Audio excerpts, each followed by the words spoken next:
अरे गावना करवला ए पियवा घरे बैठवला ए पियवा आए पियवा घरे बैठवला अपने चलेला सैया हो पूर्वे बन जिया आए पियवा पूर्वी हो बन जिया आए पियवा पूर्वी हो बन जिया अपने चलेला सैया हो पूर्वी बन जिया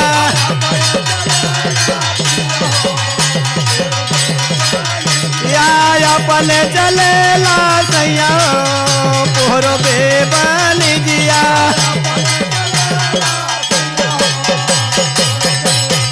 आए पियवा पूर्वी हो बन जिया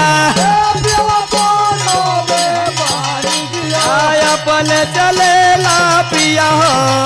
पूर्वे बन जिया अरे के करा से बोलबो ए पियवा के करा से हंसबो ए पियवा के करा से हंसबो के करा से कहबो राजा हो दिलावा के बतिया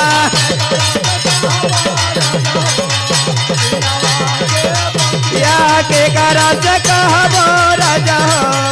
दिलावा के बतिया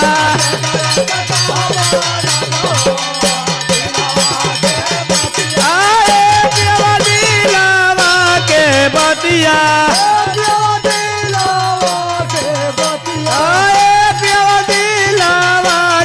बतिया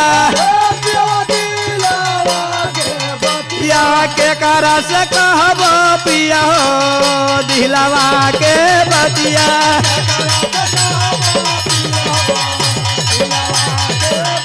या के करा से कहबो पिया हो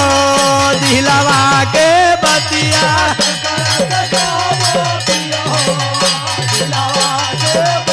अरे सासू जी से बोलिया ए दाना नाना दो से हंसिया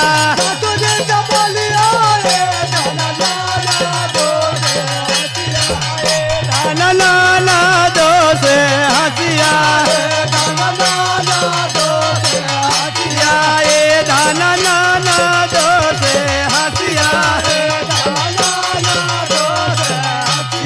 देवरा से कहिया दन हो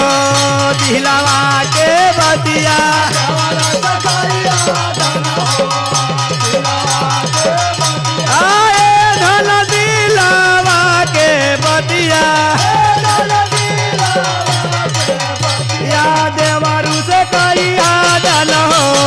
दिलवा के बतिया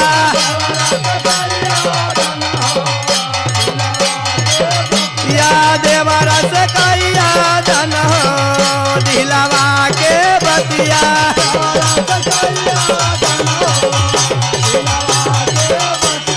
सासु नहीं बोले रे पिया नाना दो से पियवा नाना दो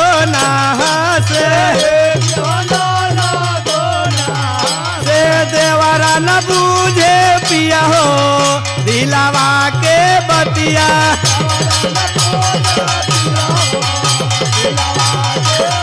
या देवरा न बूझे पिया हो दिलवा के बतिया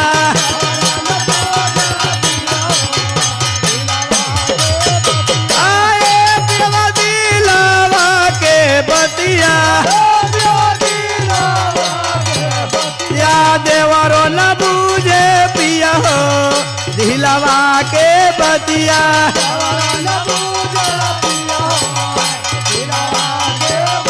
या गवला करवला पिया हो घरे बैठवला